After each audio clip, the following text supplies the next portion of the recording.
Welcome back, everybody. This is going to be our MRS21 Fall 2021, I guess, quiz review number 3 for factor by grouping, which is just really good fact by grouping a video. For those of you who had trouble with this knowledge, so this is like a homework question we had before, and so we want to factor in this case this polynomial, and it has 4 terms. So the very first thing we ask ourselves is there a greatest common factor for all 4 of them? And you're looking here like maybe a 3, but no, not 3 doesn't go to 4. Maybe an n, but there's no n for 12. So right now, for all 4 of these terms, we do not have a GCF, unfortunately. However, what we can do is use a technique called factor by grouping. You say, well, what's factor by grouping? We're going to group together two pairs each, and then use GCF there. So let's follow our steps. So factor by grouping, step 1, group together terms with common factors. Step 2, factor each of the groups using GCF. You should notice that the remaining factors should match. And then step 3, factor again using GCF. This time the GCF will be the binomial found in both expressions.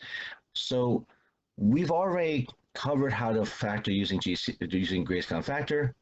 All right, and so we're going to first group together terms with common factors. Sometimes they're next to each other, sometimes they're not. And then in this case, find a GCF for each one of them. And then we'll see the remaining factors hopefully be the same exact thing, which will be the new GCF for our final answer. So really, it's kind of greatest common factor 3 times. Let's try it out, shall we?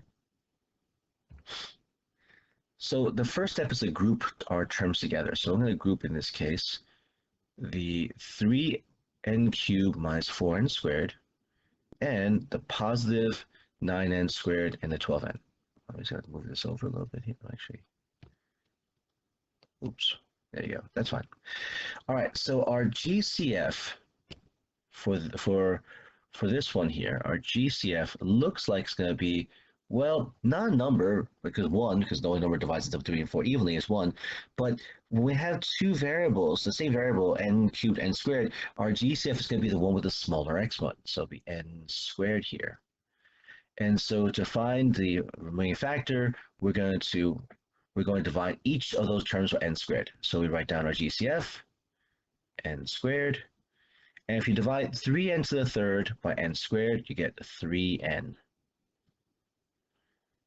If you divide 4n squared over n squared, well, negative 4n squared over n squared, you get minus 4.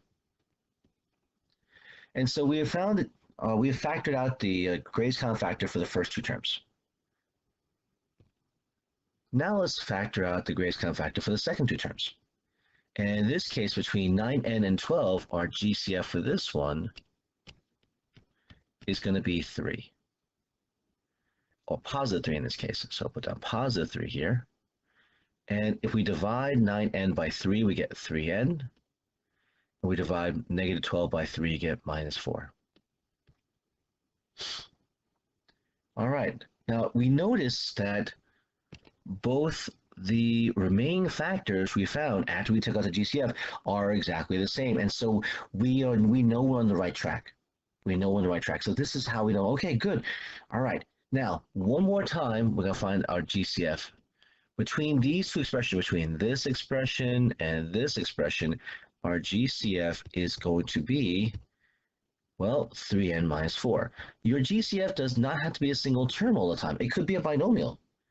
And so now our GCF is 3n minus 4 in parentheses, put down 3n minus 4.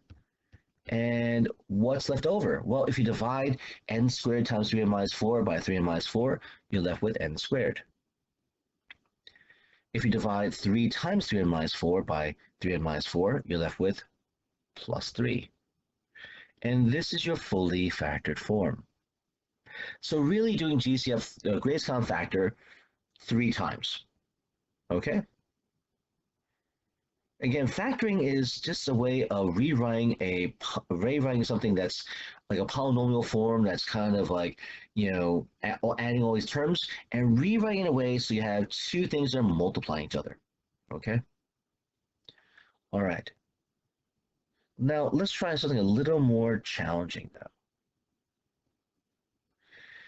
Here we see in this case that we have 35xy minus 5x minus 56y plus 8. So we notice that 35xy and 5x both have a 5x, right? And the negative 56y and 8, well, they can have 8 and have the number 8 in common. So we'll group these together, right? So let's group this together and this together. So our GCF for the first pair looks like it's going to be the number divisible 35 and 5 is 5, and they both have an x, so that's 5x.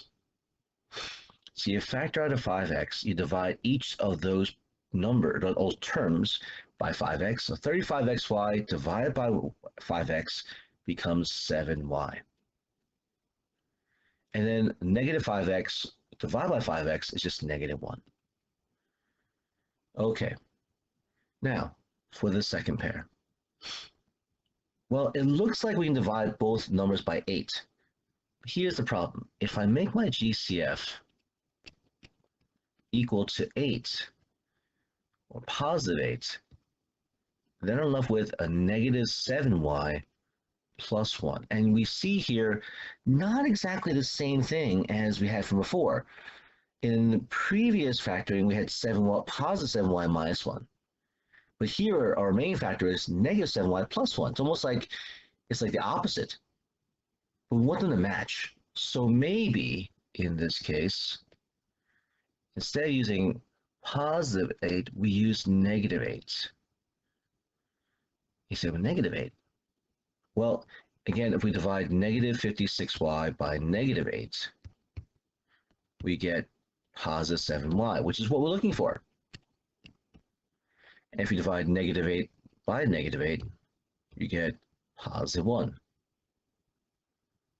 Oh, sorry, there's positive 8, sorry, positive 8 over negative 8, you get negative 1. Okay, and so now our remaining factors do match up. And these remaining factors become our new GCF. So GCF one more time, going to be 7y minus 1.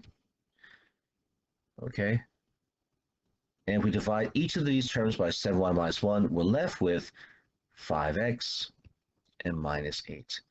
Sometimes our GCF will be a negative number just so that we can get the remaining factors to work out though, okay?